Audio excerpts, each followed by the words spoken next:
अब वो परमात्मा का जो शिष्य था वो कहने लगा, शारदा एक बात बता भगतनी,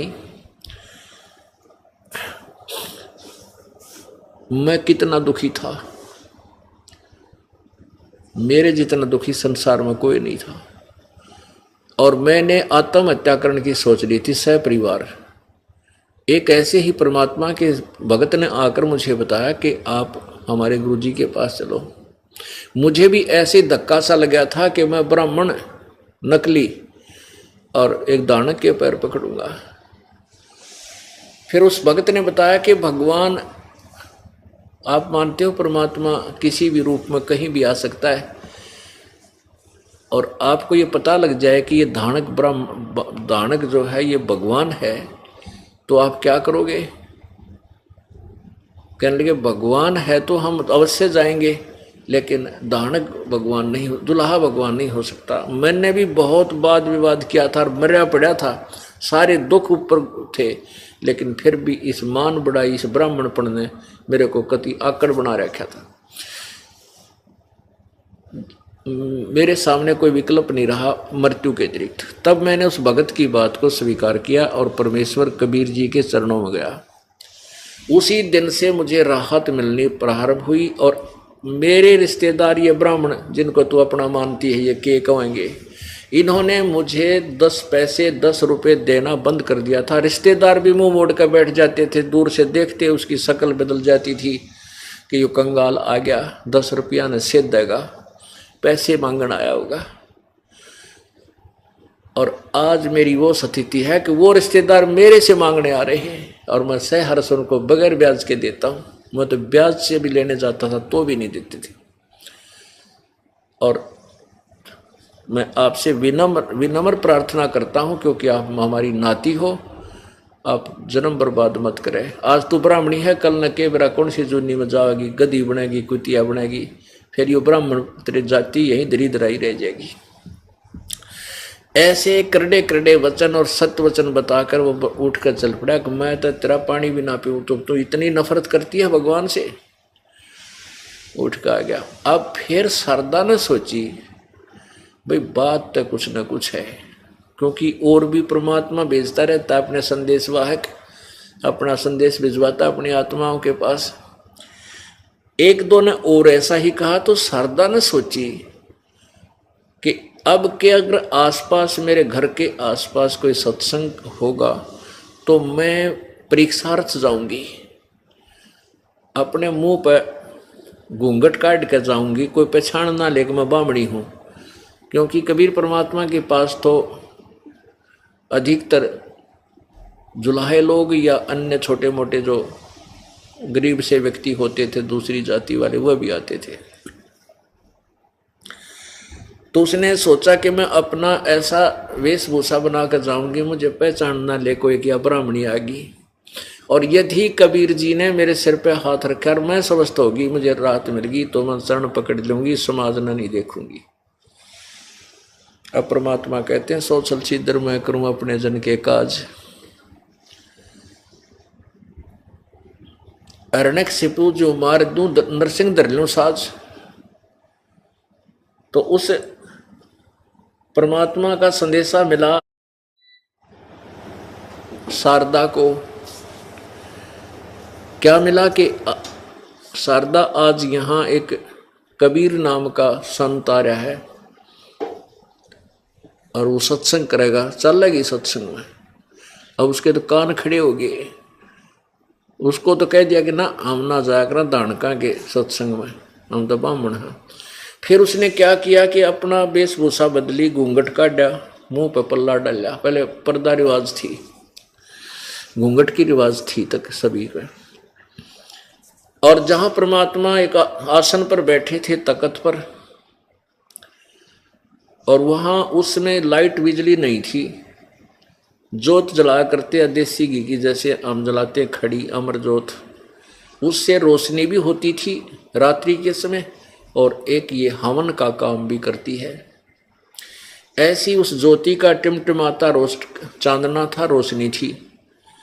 और सभी भक्त आकर के परमात्मा कबीर जी से आशीर्वाद पा करके अपने अपने स्थान ग्रहण करके सत्संग सुनने के लिए विराजमान हो रहे थे। वह शारदा भी भेष बदल का आएगी और मुंह पर पल्ला डाल ही रखा था। ज्यों ही आकर के परमात्मा कबीर जी के चरणों में शीश रखा, जैसे अन्य बहन बेटियां भाई रख रहे थे, और परमात्मा ने उसके सिर पे हाथ रखकर कहा कि हे शारदा पंडितानी, आज दानक के पास क्यों कराएगी तू। अब जो ही उस परमेश्वर ने उसके हाथ रखा सिर पे, उसका वो दर्द दूर हो गया, वो दुख निकत्ती खत्म हो गया, जैसे था ही नहीं। एकदम इतना हल्का पुल्का शरीर हो गया।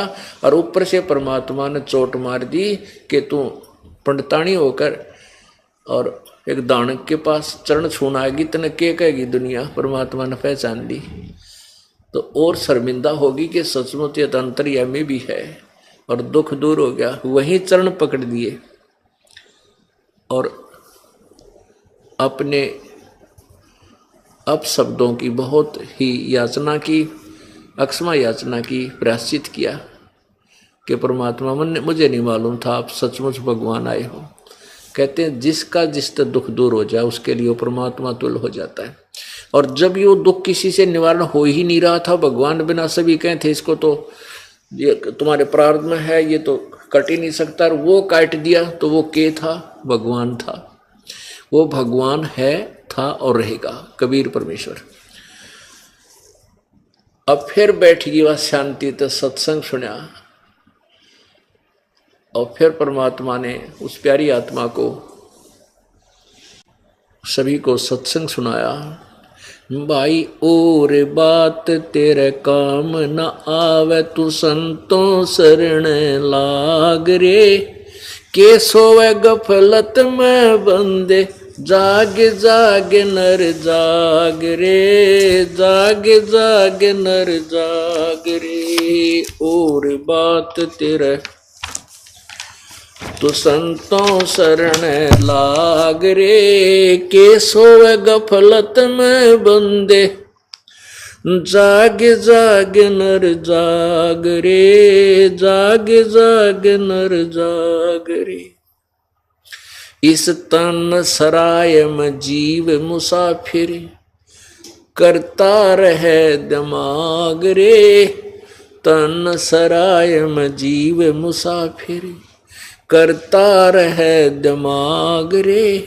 रात बसेरा कर ले डेरा, चले सवेरा त्याग रे, चले सवेरा त्याग रे।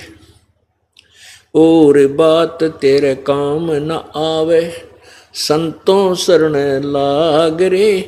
के सोवे गफलत में बंदे, जाग जाग नर जाग रे, जाग जाग नर जाग रे। उमदा चोला बना अनमोला, ये लगे दाग पे दाग रे। उमदा चोला बना अनमोला, लगे दाग पे दाग रे। 2 दिन की गुजरान जगत में, क्यों जले बिरानी आग रे, क्यों जले बिरानी आग रे।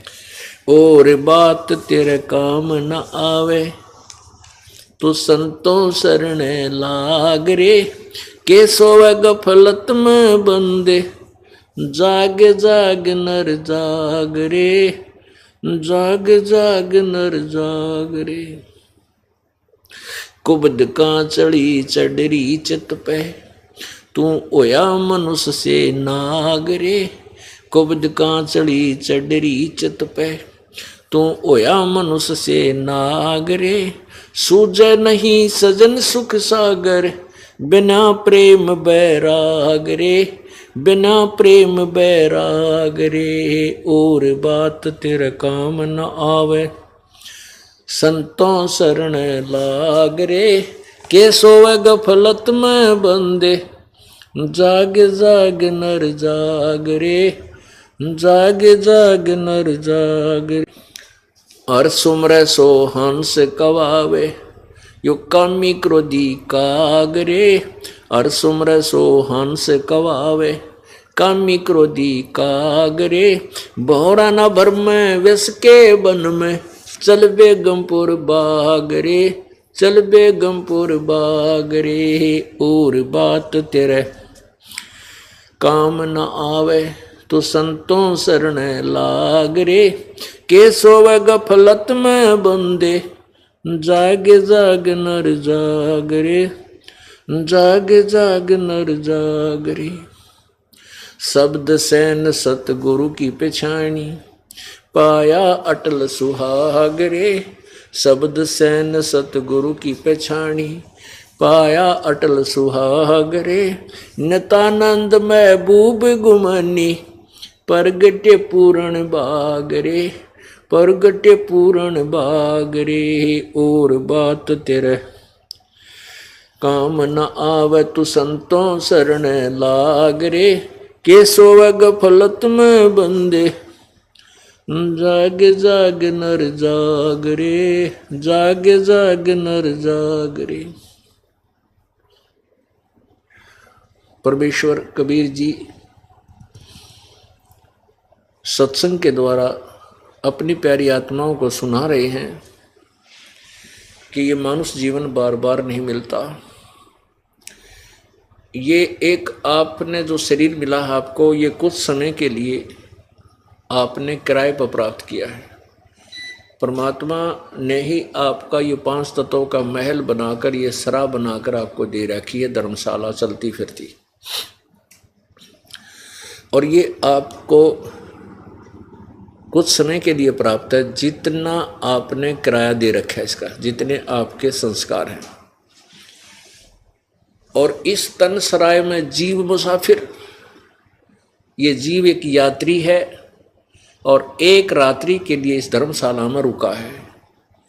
ये जीवन जो है एक रात्रि है, और जब ये जीवन समाप्त होगा तो आपका यो सपना टूटेगा और ये आपका शरीर यहाँ से खत्म हो जाएगा। इसको छोड़ के आप चले जाओगे, आपका किराया पूरा हो जाएगा। तो क्या बताते हैं, रात बसेरा कर ले डेरा, तू चले सवेरा त्याग रे। इस मनुष्य शरीर को प्राप्त करके आप गफलत में सो रहे हो। कौन सी गफलत है? अज्ञान रूप अंधकार में और इस मोह ममता की नींद में आप गहरे सो रहे हो। आपको जगाने के लिए परमात्मा स्वयं भी आते हैं और हमारे जैसे दास की भी ड्यूटी लगाते हैं आपको जगाने के लिए। और जो पुण्यात्मा होते हैं वो जाग जाते हैं और अपने मूल काम को प्रारंभ कर देते हैं, जो मनुष्य जीवन का होता है, आत्म कल्याण का, सत्य भक्ति करने वाला जो काम है, उस कार्य को भी वो तुरंत शुरू कर देता है। तो क्या बताते हैं कि रात बसेरा कर ले, इस तन सरा में जीव मुसाफिर, करता रहे दिमाग रे। आप अपने विचारों से सब सेट होए बैठे हैं, मैं न्यू कर दूंगा, मैं न्यू कर दूंगा, ऐसे कर दूंगा, एक कोठी बनाऊंगा, एक कार ले लूंगा, और वो तो चल ले ले जो तेरे भाग में मिल जाएगा, लेकिन परमात्मा की भक्ति में भी थोड़ी रुचि बना। अब जैसे हमने कितने दिमाग में, अपने दिमाग में क्या सोच रखा है। एक व्यक्ति जा रहा गया किसी कामवश और वापस नाइट सर्विस से आ रहा रात के 1 बजे कि जल्दी जा करके ऐसा करूंगा, घर पहुंचूंगा, वहां ऐसा करूंगा, वो ले आऊंगा, फलाना दे के आना, उसको लेके आना। रास्ते में एक्सीडेंट हो गया, वहीं मर गया। अब वो सारे आगे के पुल बांध रहा था, वह सारे दरे दराए रह गए। तो परमात्मा कहते हैं, यदि तू मेरी शरण में होता, और चलो यात्रा तक करनी थी, काम भी करने ही हैं, एक तो वो आने जाने का जो समय तुझे लगा, भगवान की भक्ति करता जाता, भक्ति करता आता, जिस कामवश आप गए हो वो काम तो वहां जाने पर ही होना था। बीच में जो 2 घंटे 3 घंटे सफर, 4 घंटे का था, 3-4 का आने का था, वो परमात्मा की भक्ति में लगा सकते थे यदि आपके पास ये मंत्र होता तो, ये नाम होता। और फिर आपके ऊपर ऐसी आपत्ति जो बीच में मृत्यु होती, ये टल जाती, आपके वह काम भी ठीक होते। अब उस पूर्ण परमात्मा की भक्ति ना करके आप मन में जो और 36 प्रकार के विचारों को लिए घूम रहे हो, उसके विषय में कहा है कि इस तन सराय में, इस धर्मशाला में, ये जीव मुसाफिर यात्री है। ये जीव कुछ समय का मेहमान है, और करता रहे दिमाग रे, रात बसेरा कर ले डेरा, तू चले सवेरा त्याग रे। उमदा चोला बना अनमोला, लगे दाग पे दाग रे, 2 दिन की गुजरान जगत में क्यों जड़े बिरानी आग रे। हम अपने बच्चों को सुखी बनाने के लिए, धनी बनाने के लिए बड़े बड़ी कोठी इनको बनवा के दे दूं, उसके लिए हम क्या करते हैं कि तो 2 नंबर का धंधा करें, 100 जगह झूठ बोला, सारा दिन ले ले आजा, ले ले आजा, नो कर ले। परमात्मा कहते हैं जो तेरे प्रारब्ध में लिखा हुआ ही मिलेगा। कब तक? जब तक तू मेरी शरण में नहीं आओगा। कबीर जी कहते, कबीर परमेश्वर के पास वो वीटो पावर है, वो सुप्रीम पावर है, वो आपकी किस्मत में ना हो वो भी दे देगा, यदि आपको देखेगा कि ये मेरी भक्ति में पूरी रुचि रखता है, आपका दिल ना टूट जाए, भक्ति भगवान से आस्था ना हट जाए, इसलिए वो अपने कोटे तभी आपको एक आधा सुखी सा दे देता है। तो जब तक हम कबीर परमात्मा की शरण में नहीं आते, तब तक हमें केवल वर्क डन मिलेगा। ब्रह्मा विष्णु महेश वर्क डन देंगे, ब्रह्म भी किए कर्म का फल ही देगा, कोई परिवर्तन नहीं कर सकता, पर ब्रह्म भी नहीं कर सकता, केवल पूर्ण ब्रह्म परम अक्षर ब्रह्म कर सकता, वो कबीर देव है। और वो तभी करेगा जब आप पूर्ण परमात्मा उसकी शरण में, उसी के नुमाइंदे परम संत तत्वदर्शी संत के माध्यम से उसकी शरण ग्रहण करोगे, तब वो कबीर परमेश्वर आपको लाभ देगा, विशेष लाभ देगा, जो आपके भाग्य में ना होगा तो भी देगा, लेकिन वो वही देगा जो आपके हित में होगा। तो कहने का भाव ये है कि आप इधर उधर के हम सारा दिन जुगाड़ जोड़े रहते हैं, बच्चों को धनी बनाने के लिए हम ना जाने क्या क्या इधर उधर के 100 झूठ कपट करते हैं, नरे पाप इकट्ठे करते हैं, और वो धन नहीं रह सकता, वो धन नहीं रहेगा आपके, क्योंकि आपके भाग में कोई नहीं। मान लीजिए आपने 1,00,000 2,00,000 रुपये दो इधर उधर तक करके को झूठ बोल के 2 के 20 बना के इकट्ठे कर भी लिए, तो कि तो और बीमारी में लग जाएंगे। एक वैसे तो बहुत से ऐसे उदाहरण हैं, लेकिन एक आधा विशेष उदाहरण होता है जो हृदय में जाकर लगता है। एक भक्त ने बताया कि जी आपने जो कथा सुनाई है सच्ची मेरे पर लागू होगी। मैंने ऐसे तरीके से धन इकट्ठा किया, मेरा इकलौता पुत्र था, न सोचूं था इस बच्चे के लिए बढ़िया कोठी बना दूं, गणा इसके लिए धन बैंक में जमा करा दूंगा, ये सुखी रहेगा। उसके लिए मैंने बहुत जुल्म किए, बस पूछो मत। 2 रुपये की चीज़ को मैं 10 रुपये में 20 रुपये में उसको नकली को असली वो ला कर लेवल बेचा करता था। अब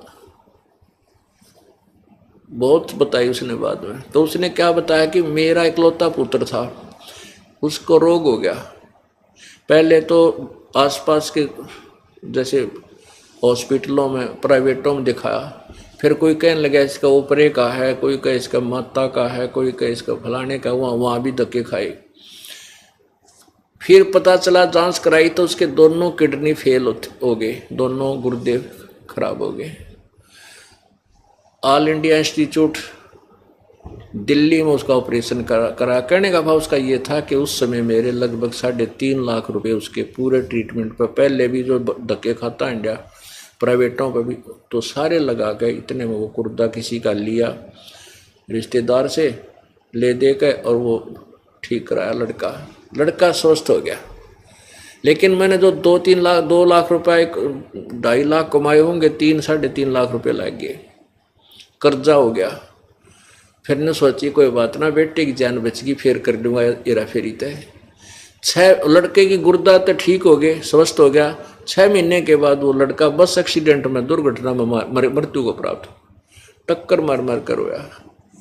अब चाट ले उस धन ने और सिर पर धर ले वो कोठी ने जो बनाना चाहा था, जिसके लिए वो ना रहा। तो वो पाप न्यों के न्यों रह गए तेरे ऊपर। इस दास ने बताया कि वो पाप तेरे ऊपर ज्यों के त्यों रह गए, जो जिस कारण से तेने धन कमाना चाहा था और कमाया था, वो धन रहा को नहीं, पाप न्यों के न्यों रह गए, वो तना भोगने पड़ेंगे। और कबीर परमेश्वर की चरणों में आकर के सतभक्ति करने से वो पाप नष्ट हो जाते हैं। केवल यही एक प्रभु है जो हमारे पाप अक्षमा कर सकता है। अब कबीर परमात्मा अपनी डबल रोल करते थे कि मैं उस समर्थ का दास हूं, उस समर्थ का दास हूं जिसकी शरण में आने से कभी ना हो अकाज। अपने महिमा आप ही बताते थे। तो इस प्रकार 5-4 सत्संग लगातार अटेंड किए। शारदा ने वो परिपक्व होगी, पूरी सृष्टि रचना सुनी और ब्रह्मा विष्णु महेश की सतिथि से परिचित होगी। तो एक बार उस सर्वानंद जी ने क्या किया, सर्वानंद जी ने सोचा कि मैंने सभी ब्राह्मणों को पराजित कर दिया है, ऋषि महर्षियों को, क्यों ना मैं अपना नाम सर्वाजीत रख लूं कि सभी मुझे एक ही बार देख लें, मेरे नाम से परिचित हो जाएं कि ये है वो सर्वाजीत जिसने सबको जीत लिया। ये विचार करके उसने अपनी माता शारदा जी से कहा कि माता जी आप मेरा नाम सर्वाजीत रख दो। माता ने कहा बेटा सर्वानंद कौन सा बुरा नाम है, ये भी तो बहुत अच्छा नाम है। कि माता जी ऐसे है ना, मैंने सभी विद्वानों को, महर्षियों को, गुरुओं को, ब्राह्मणों को, सबको पराजित कर दिया और मैं सबसे विजयी हो चुका हूँ, इसलिए मैं सर्वजीत नाम रखवाना चाहता हूँ ताकि मेरे नाम के सुनते ही सब ने पता लग जाए कि आ गया सर्वजीत जिसने सब विद्वानों को पराजित कर दिया। तो माई ने बोली बेटा एक विद्वान को और पराजित कर दे, फिर मैं अपने बेटे का नाम सर्वजीत रख दूंगी। तो सर्वानंद ने पूछा कौन है माता, बता मुझे जल्दी। कि मेरे गुरुजी है ना कबीर जी। अब परमात्मा का जब नाम लिया शारदा ने तो उसको पता चला था कि सर्वानंद को, और वो कहा करता माँ तने तो जो है ना हमारी इज्जत माटी में मिला दी, कहाँ फंस गई, के चलेगी तो क्या के कहेगी दुनिया। तो वो तो कह दिया करती बेटा जिसका लग गया वो जाने, मन मुझे मालूम है मेरे साथ जो बीत रही थी और मैं सुखी हुई। चल माँ को से ज़्यादा विवाद उसने इस विषय में नहीं किया था। फिर जब उसने कहा कि तू उस मेरे गुरुदेव को पराजित कर दे कबीर जी को, तब मैं मान जाऊंगी तुझे और फिर मैं तेरा नाम सर्वजीत रख दूंगी, ना तो तेरी माँ तेरा सर्वजीत नाम कभी नहीं रखे। तो कहने लगा माँ आप भी अच्छी बात करती हो, किसका नाम लिया, अनपढ़ अशिक्षित, उसको तो 1 मिनट में अभी पराजित करके अभी गया अभी आया। माता ने कहा बेटा ऐसे नहीं मानूंगी, कुछ प्रमाण जाइए लिखवा के कि वो हार गए पक्का। अब पूरे एक बैल के ऊपर वो रखा करता, पूरा थैला डाल के गधे की तरह, और सारे शास्त्र रखकर चल पड़ा। कहाँ, जहाँ कबीर परमेश्वर जुलाहों की कॉलोनी में रहते थे, दानकों की कॉलोनी में। अब परमात्मा कबीर जी ने एक शेख तकी नाम का धार्मिक पीर था, सिकंदर लोधी राजा दिल्ली के बादशाह का, उसकी एक फड़क निकालने के लिए